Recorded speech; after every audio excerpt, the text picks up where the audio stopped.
Okay. There we go, live on Facebook. It's according to my screen. Okay. We are. We are live. Okay. So there we go. I'm a little dark, but anyway. Okay. Okay. Now I can see me. All right, Adrian. Hey, Matt, how are you? I'm well, and your very good self. Very, very good, mate. Very, very good. Well, I mean, look. I know this is like a broken record, but just look behind me, and I notice you've got the virtual background. Sorry, is it Yeah, virtual or is it real? I have. This is not real, but if I look out of my window, Tommy, where I'm sitting talking to you, it's very real. I can assure you. Very real. Okay. Yeah.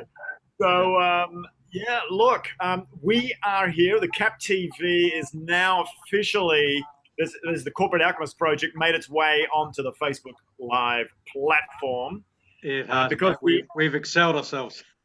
we have with the technology nightmare that happened here over the last 10 minutes trying to get this all Yeah. right. But, the other platform won't allow us a live account yet. So, oh well, we'll come here and play. And I don't know, this could be a permanent fixture. Yeah, it may do. And then, with the technology we have, of course, we can then record this onto our Vimeo platform, and then the Vimeo platform we can put onto the other platform that shall not be named. That shall not be named. Yeah, it'd be like swearing. Not that that's ever been a problem on Facebook. But Yeah, all right. So, Adrian, this week has been about matter and space, it has. right? And we looked at the beginning of the week where you kind of ran the conversation and the thread where you were asking me about how does that connect into the physiological come psychological piece. Now we're going to flip it around to being my favorite day of the week, being Freedom Friday. I mean, every day should be Freedom Friday, I think, right? Yeah, yeah. Freedom Monday, Freedom Tuesday, Freedom Wednesday, Freedom Just Thursday, Freedom all the Friday. time. Just have a Freedom Week. Why don't we just have freedom full stop? Eh? Because it's freedom, I'm sure everybody Yeah, wants freedom. We're going to have to do a Cap TV, I reckon, episode on freedom. Just yeah. There you go. We've got another right. topic, Tommy Glenn. Perfect. All right, good. We'll get that content calendar continuing to build. Looking forward. So, here we are. It's the beginning of that second part of the week where we start to unwind and go into social Saturday, soulful Sunday. Yeah. Now, from a matter and space perspective, I mean, what does that mean? How do we connect that up? Yeah, Yeah, well, the idea for me, matter obviously is about all the solidity, all that corporeal stuff we have in the world where we're grounded. We're in the 3D, and it's all about tangible touching. It's all about tangible things around us. For me, that's the matter. It's all the atoms and the building blocks and the carbons and all those things that we had in when we did that way back in school. We're building the carbon building blocks and all those things. right, right, And very much that's about what we see in front of us, what we feel in front of us, what is real in terms of that word real for us in a 3D world. And then, of course, when we get into the more idea of what's around that matter, and we start going into that 99.999999999% of space, yeah, right, just getting my head around that, Tommy, the idea that the perceivable matter on in the universe is less than 1%. Everything else is space. and it really is something to have to get your head around, right? I Yeah. mean, if you've never been exposed to this before, and this learning, you're going, "What are you talking about, dude?" There's like, I look around here, and I got a whole lot of three-dimensional structure Yeah. everywhere. That doesn't look like that 0.000001% to me. Yeah, yeah, but Tommy, I'm sitting in my apartment right now, and I've got furniture, and I can tap it, and there's me in here, and there's the computer in here. But around me, right now, It's and in going, the space between myself and the kitchen, myself and the bathroom, there's air, yeah, uh, space. So just everywhere. Like if I look behind you, it's space. right. You have, I can see a rail behind you, I can see buildings behind you, I can see you and the hat, but everything else behind you, in essence, is space. There's space. But how often do we focus in on the space is the question, and how often we give ourselves a moment to reflect and to be in space. So it's a really good contemplation is to get a sense of what's my personal space. And I've got a little story I want to share. This is one of my favorite stories. And when I'm teaching boundary work, I do a lot of work around healthy boundaries. Right. And I lived in Berlin as a young man, and I was about 22 years old, and I was in this You're in your 20s in office. Berlin. Pardon? You're in your 20s in Berlin. Yeah, I was in Berlin Oh, dear. my first time when I was 19 years old. Right. When Okay. the wall was still up, so I'm going back. Right. Okay. Mid 80s, early 80s. But I was in this building, and there were 300 or 400 people in there waiting to go into different offices and different foyers and different alleyways and things. And there was this lady sitting in a chair waiting to go into an office, and I was standing with a friend next to me, and somebody was leaning quite close to this little old lady's space, and she turned around in German and she said to the guy, "Stop breathing my air."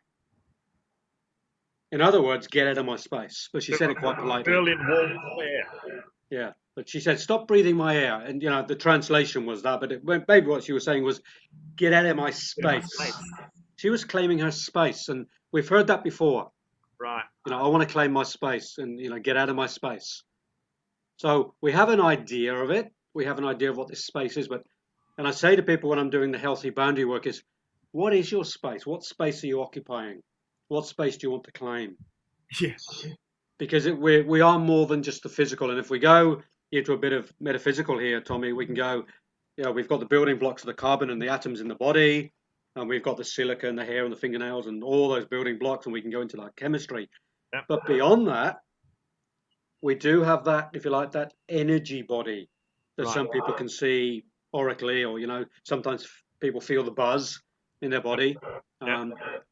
So we have that, if you like, the etheric or the chi energy body, or the, lots of different names for it. And then beyond that, if you like, there are many other little energy bodies too. And they take up a bit more than the physical space. So this is my matter. Yeah. And then between the matter and the bigger space, there is part of me that blends between both.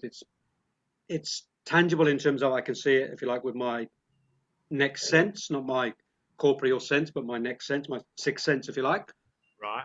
So it is tangible on one level, but it's not what we would normally call real. Right. We have to make our reality a bit different than normal school real. So I guess if you were, we're getting a little bit of feedback. Don't know where that's coming from, but I guess if you were, Feedback's welcome, isn't it? there it is, right? So if you, let's say you had some sort of a spectrometer or just a way of looking at this differently, where everything now, if you looked at it, you see a picture and your eyes decode the frequencies that we are able to. Yeah. And it goes into a database to check what is that I'm looking at in the memory. We go, oh, that's Adrian through the laptop on my machine. But if you peel back that external layer, let's say, you'd see an accumulation of different atoms. Yeah, little pixels, almost. Yeah. Right, and you've got these stronger and weaker, like covalent type bonds that are holding them together. Yeah. That then, the tighter that is, I guess, lower frequency it is, the more we would recognize it as feeling hard. Yeah. Everything, and then there's around you. There's a spread of these little molecules floating around, which is air. Yeah. Right? And part of me is in that, of course, because my energy field, Right. like the 4 or 5D Adrian is in that space. I occupy that space on a non-3D level. Right. Yeah. Right. So you've got these molecules all stuck together in your tissue called Adrian. Yeah. And then Tommy, and then you've got, and look, and here we are right now. Here's the part that gets really cool is we're communicating through the air, right? Connected to your Wi-Fi with another electromagnetic signal. It's on a frequency. Right, and then we're going through some cable thing as electricity, energy. It's all freaking energy. The whole. Yeah, it's all energy, mate. It's all frequency and vibration. Yep. And vibration. Yeah. And now, when you start to take your head to that space, you really start to look at things quite differently in the world, yeah. the universe. Yeah, and one of the greatest energies I love sharing with people is, I don't know, Tom, if you remember back into the biology days back at school, they get the skeleton out the closet and say, "This is the human skeleton, and this is why we walk upright." Yeah, but Right. the skeleton was always held up by the teacher because as soon as he let go of the skeleton, what happens? It collapses on the ground because the skeleton Yeah. is not able to hold the human being up. Right. So the question is, what enables us to stay upright?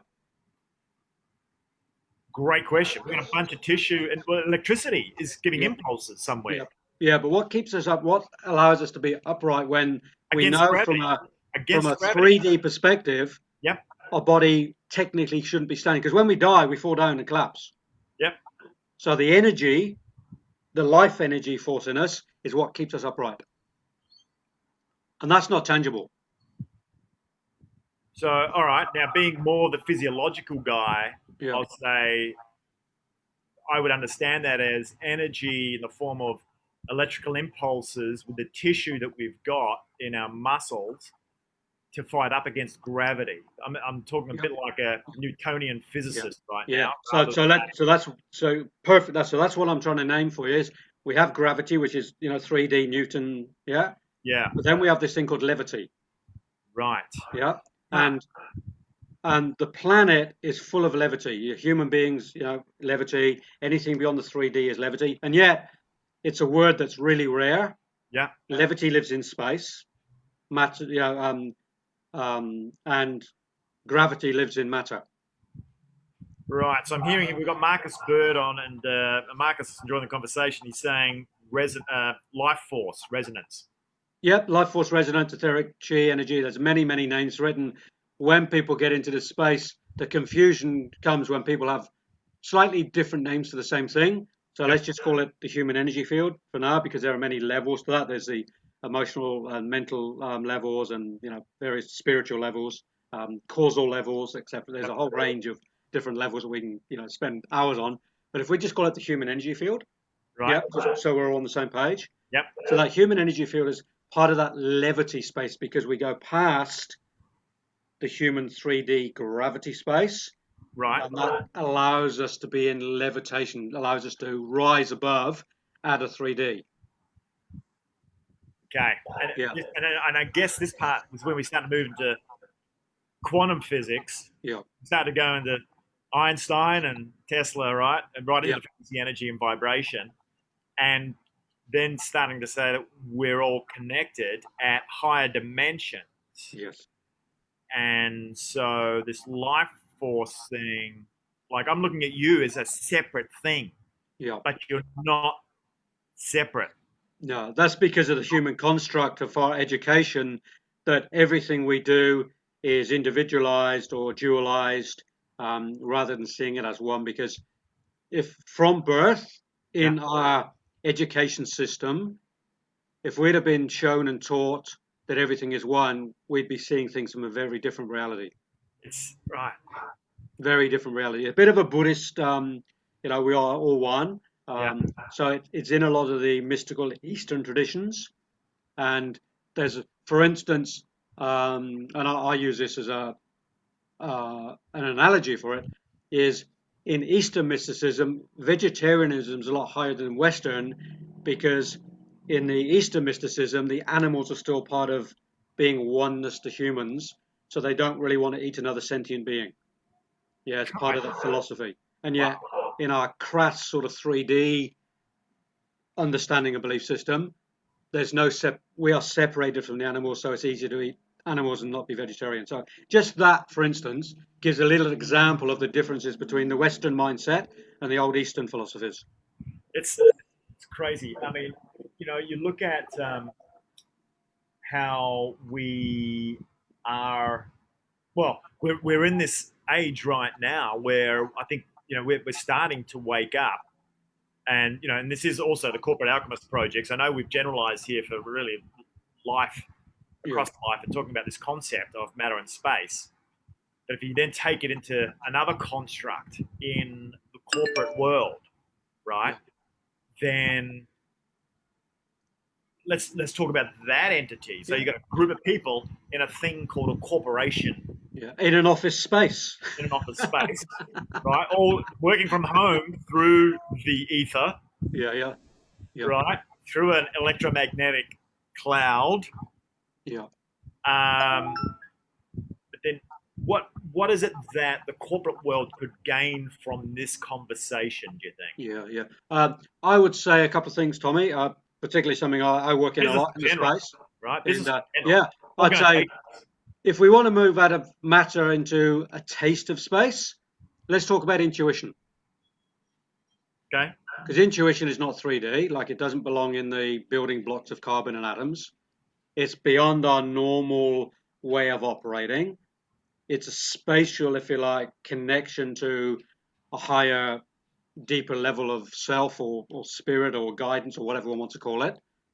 So just going into that place of intuition in business will open people up into a different way of experiencing things, gaining things, seeing things, um, opening up to different possibilities. And an instance on that, Tommy, I've had a mastermind partner for Barry for the last 10 years.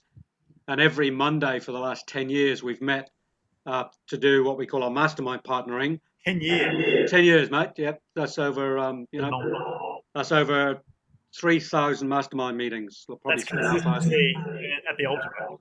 Yeah, 10 years. And what we do, we tune into that other space. We take a moment and we go, let's tune into that different vibration, that intuition in our work as well. We support each other tangibly as well in 3D, but oftentimes we'll drop into that, what I call the creative space, the intuitive space. We'll ask a question or we'll be open to something coming through, and something comes through the ethers. Something comes from the muse or whatever, there's a lot of language for it. And that's not tangible. But when I get the message and I write it down and then I create something, it's got to be real, isn't it? Right. Right. Because if I'm getting a message and I follow that message up and bring it into the 3D, but unless it was real, I wouldn't be able to follow it up. Right. So there is a reality there. So we have to get a new language for what's real. And in the philosophy I follow a path of spirituality called anthroposophy from Rudolf Steiner. Right. And he has a series of 7 conditions for spiritual development. And one of the conditions is to know that the inner world is as real as the outer world, and the outer real is as real as the inner world. Whoa. Yeah. It's getting the belief system in one's mind that they're both real. Yeah. And sometimes that's a challenge. It is. I mean, these human constructs that we were brought up in and then thrown into a system called school and every other system that was built by who, that is really starting to feel the pressure. I mean, the health system, the education system, the working system, financial system. All of those systems are really straining right now. Yeah.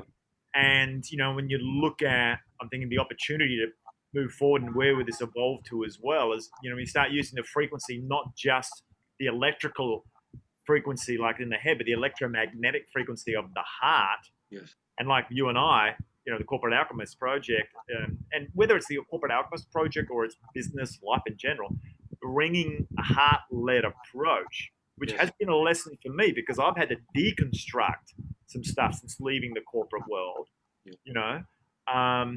I'll help you in the heart space, mate. Don't worry. I'll guide you. There it is. That's what I'm saying. Yeah, there we go, right? That's why we're a team. That's it, mate. Yeah. It's like the yin and I always say, we think it, we feel it, and then Feel we do it. Think, feel, do. Think, feel, do. We got to put the 3 aspects in. Yeah. And like for me now, the new habit too is like, because my brain's always so quick to defend, have an answer, and I know I don't have a slow brain, and even I know because of the analysis I've done on my, from an epigenetic point of view, we're very brain developed and nervous system developed, so we're bringing in information all the time and to survive as an ectomorph. So Tommy, there you've said it. We're bringing in information all the time now. Right. Where are those thoughts coming from? That's not tangible. It's not like you've got a telephone line that's been put in by Telstra upstairs. Yeah. You haven't got a telephone bill to Spirit. Right. Every month. And yet it's downloading on some energy level. Yeah. And we receive, in our receiver, our body's just one big receiver. Right. Yep. And through the crown chakra, if you Prefrontal like, or whatever. cortex, and then Yeah, subconscious 96%. Yeah, yeah, and then into the soul, or what I call the intellect soul. that's right. Yeah. That's an interesting part. Going and in. then from that we take those ideas, those untangible ideas, and make them into tangible. The hat you're wearing, Seb, that was a thought. Yeah, started You as a know, thought, right? yeah, the Everything ring I'm starts. wearing was a thought. Right. So where do thoughts come from? And that's where I'm going back. If we go back to that corporate space and the office space, and if people can take the time to get into what I call that mastermind space or the intuitive space Yeah. with their staff, with their teams, and they open up to possibilities of creation consciously, Yep. because we all do it unconsciously. We all doodle and come up with ideas. Yep. Poems are just thoughts. But if it's consciously done, and I do this in my business, I help people in business to do this too, it totally changes business. So then I would argue, being in my old persona, that great, and I love to create. Yeah. And I'd love to create all day, but somebody's got to do the work. Yeah. And the Yeah. system is built to kind of organize people in that fashion. So then Yeah. who's going to do the doing stuff? Well, this is where you organize the team to work to their best ability, because some people may be in the wrong position, and many are, as you know, they're not bringing their full potential to the office because they've been put in a corner somewhere to do some job that they're not energetically connected to. They do it okay, and they're watching Peter over the cubicle doing his job that he's not good at, and they go, well, if there was a smartness and intelligence around that, whoever's running that show, whether it's the CEO, whether it's the office manager, would swap those positions with those people and get more production, less stress, less sickness, happier staff, better KPIs, but so it's back to what the individual is capable of doing to their best ability with joy. Right. And that's missing. That sense of soul connection to the job for many is missing. They do it for the grind. You keep talking about the grind. Yeah. And if people can get away from that and be put into the right position, or feel free enough, Freedom Friday, I want to come back. If people in the office or the team feel free enough to speak their truth, it's amazing what ideas will come through. So for a lot, it's about the leader or the team leader or the CEO letting go of the ego a little bit, and being the boss and I know best, and being open to suggestion. Some of the best leaders say SFA. They say nothing, and they observe because they've worked it out. Absolutely. I've got 15 brains in this room. How do we extract from their creative energies and forces? But like you said, having them sitting on the right seats in the bus is, the way we used to call it in the corporate world.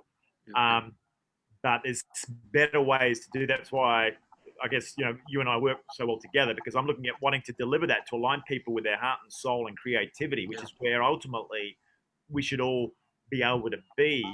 And then doing that from a physiological aspect with things like epigenetics and analyzing left brain activity, but with the right intent towards getting people to what floats their boat, get them into flow.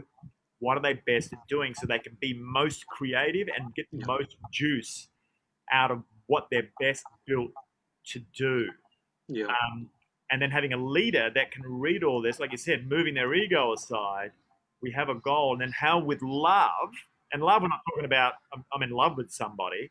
We're talking about not a romantic love, but a love for humankind. In connecting with that individual at the heart space level as well, not just having a intellectual, well, if you do this is what will happen, and almost judge like you're an idiot. It's like, how do we, with that person's talents, having them feel good about themselves, having them in an opportunity space and scope where they can win to be able to do their best. And even better, and this is what I love about tech, is how can we get at this other stuff automated, away from humans, even, which is where we're at right now too, so that they can be in this creative space. People are scared of that change. Yeah, Tommy, if the planet was set up so that everybody gained from automation from a financial perspective, cooperatives or whatever you want to call it, a bit of the socialist, I suppose, is coming at me a little bit here, but if all that wealth was shared equitably across the planet, tech could give human life on this planet a permanent holiday. Right.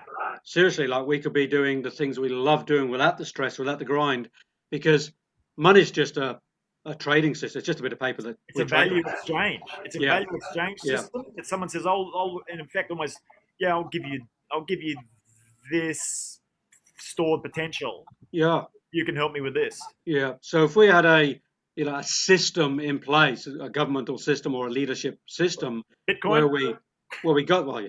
digital Oh, currency.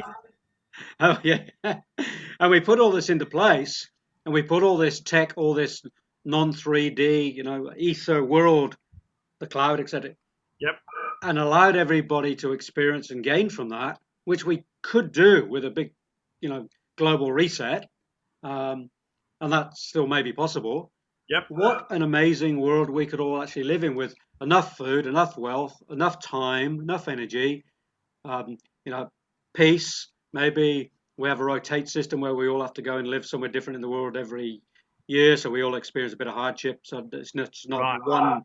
Maybe we have to have a month in Ethiopia each, or maybe we just learn to plant in Ethiopia and change the soil and Right. plant trees for shade and actually put the infrastructure in place. Right. And if you could have that, like there is a sort of a system where you're providing value and giving to the planet, that it Yeah, automatically just comes back in what yeah, you yeah, need. I mean, there are breatharians too, right?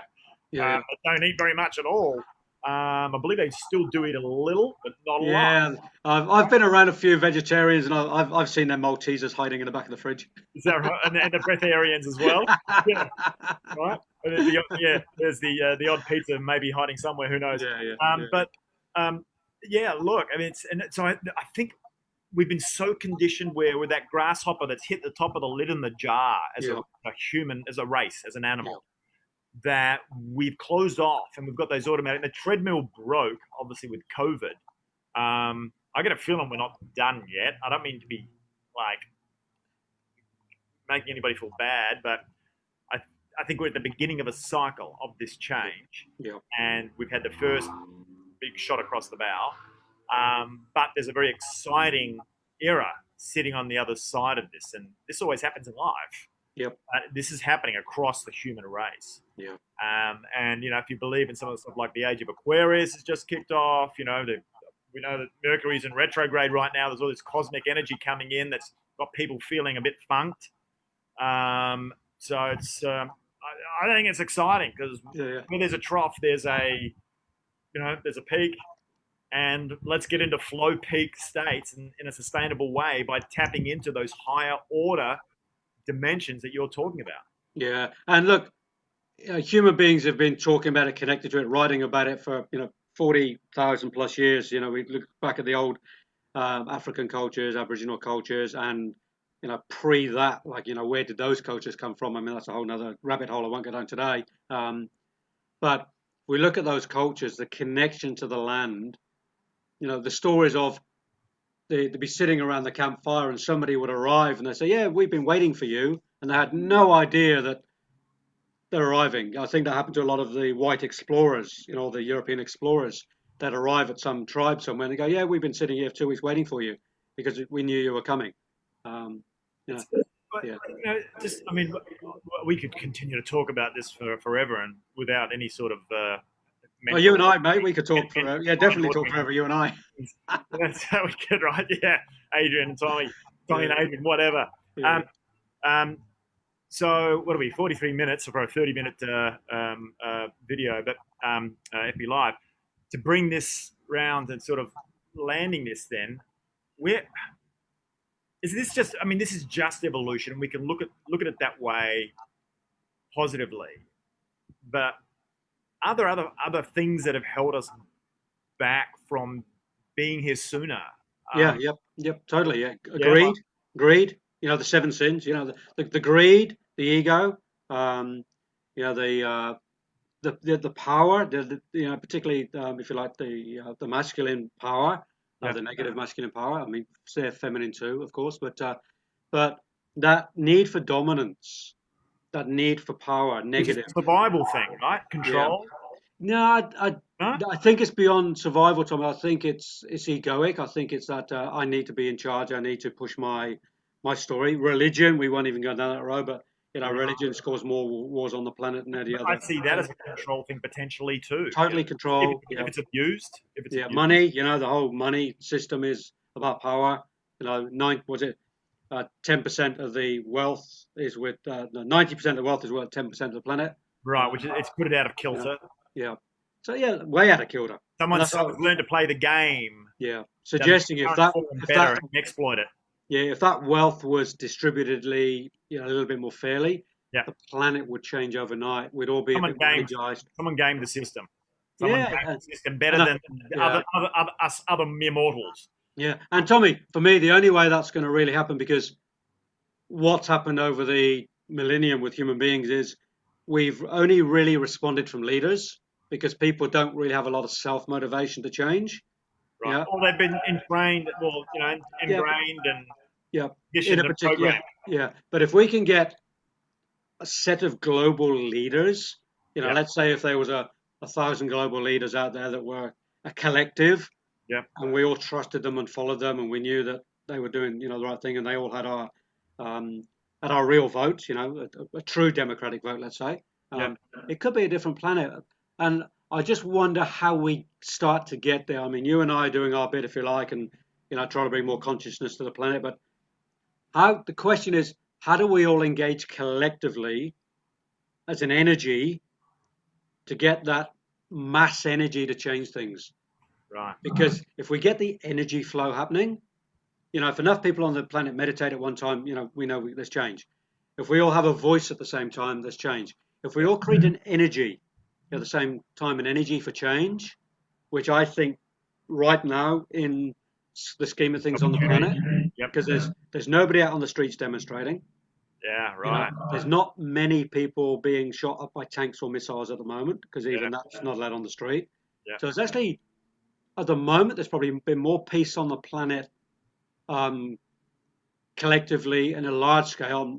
DV's risen, the inner one-on-one conflict might have risen, but in terms of the war energy and the control energy from a global scale, that's diminished.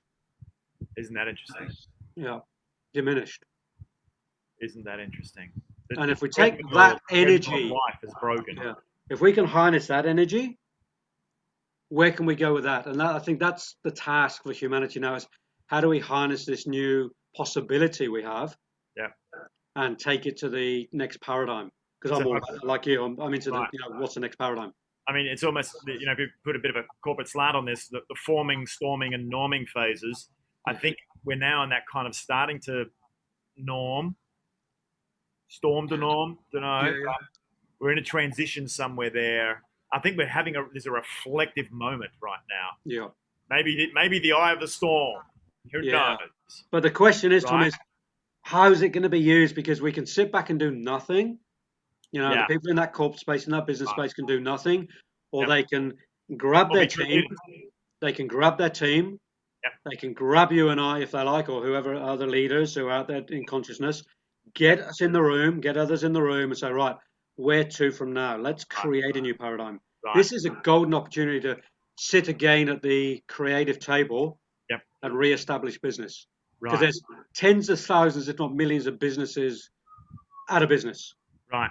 Going. Exactly. Big businesses too. I'm talking multi-corporate businesses are dropping like flies. I saw a list yesterday, and it was like incredible the amount of businesses just going wiped out. Yeah. Traditional run type business. I mean, obviously, everybody has the opportunity for online. And it gets easier by the day as the tech becomes easier to use and to take yourself online. But as a leader, it's maybe now starting to think about, you know what, my brain is so good and so smart, or maybe they don't even think that, but that's how they survived. And they're going, holy shit, what's this other thing called a heart and a soul? So moving away from that, it's about me and surviving. Thinking about the rest of the team and connecting in at a level of using the brain in a coherent form with knowing what's right to do. And coming from there. And I think that will make a massive shift. In Africa, Tommy, there's a word called, I think I may have mentioned on the show previously, there's a word called Ubuntu. Right. And it means I'm here because of you, or I survived because of you. And it's the idea of nature that, every bird eats a seed from a tree, and the tree has given the bird the seed. Then the bird would do the poo, and then from the poo, the plant would grow from the phosphorus in the poo. Right. So there's this whole connection, oneness, and in the African language, it's called Ubuntu. And it means I survive or I live because of you. And I love that. Yeah. And in some way, the human being doesn't fit in to that global Earth planet model because we've separated ourselves from nature. We've separated ourselves from the animals and the trees and the plants and the energy flow. So for me, it's about re-engaging in that energy flow again. It is. Reconnecting. Yeah. All about reconnecting and taking your brain where it hasn't been before, probably. Yeah, totally. So yeah. Taking the mind to new places, to new possibilities, new paradigms. Yeah, beyond maybe against some beliefs. Yeah. And maybe just completely new learnings. Yeah. I would say, Tommy, doesn't have a database recollection in the back end. Yeah. I'd say get out of limiting beliefs. Right. Because some beliefs are fantastic. My belief that I'm a beautiful entrepreneur is a good belief to have. So some beliefs are good, but limited beliefs, that's the box that keeps us limited. Right. No, you don't know you've got limited beliefs until you can shed some light on it from an awareness point of view. And that's get others to do it for you. You need people to help you with that, right? Yeah, exactly. Get others to come into the space and say, where are you right now in your business? And I know there's growth here, but you're so limited in your beliefs, or you're so stuck in the old paradigm that you're not seeing that growth. Yeah. Because if there's no growth, we atrophy. Totally, right? Same with the physiological stuff. You get sarcopenia in your muscles starting to move beyond 50 years of age if you aren't doing resistance and a little bit of weightlifting, some more than others, depending on whether you're an ecto, meso, or an endomorph. But same deal. Yeah, totally. Yeah. All right. Well, look, we should land this one because we are way overdue. Yeah, no, a bit of philosophy today, mate. A bit of It was very philosophical. It wasn't our usual banter, sort of backwards and forwards. Maybe it's because we're not feeling each other's EMF directly. We're going through the cloud. That's it. There must be. We're going about 7 k's up the road. Right. We got very cerebral on that one. So, all right. Well, missing you from the this side of the Gold Coast studio, but we'll. I'm at the southern end, the warmer end. There we go. Right, the other end of the. But we're still connected. The Gold Coast Strip. You're on the North Strip. I'm on the South Strip. Yeah. That's it. Yeah.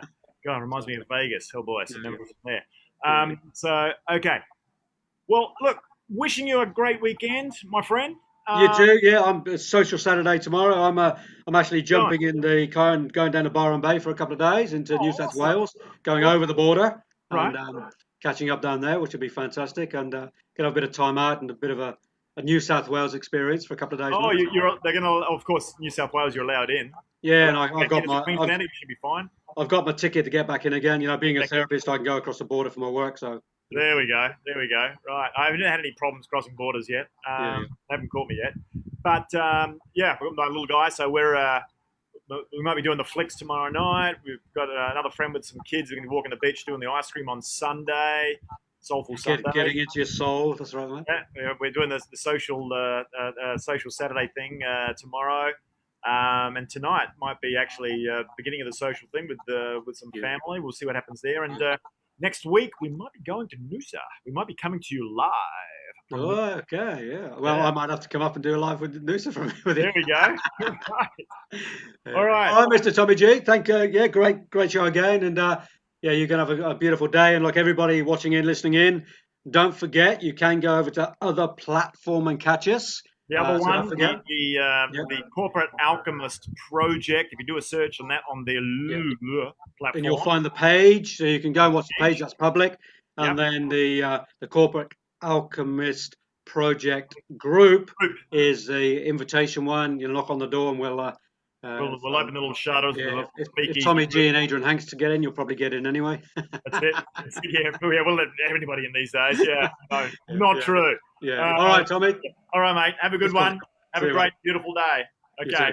Bye, guys.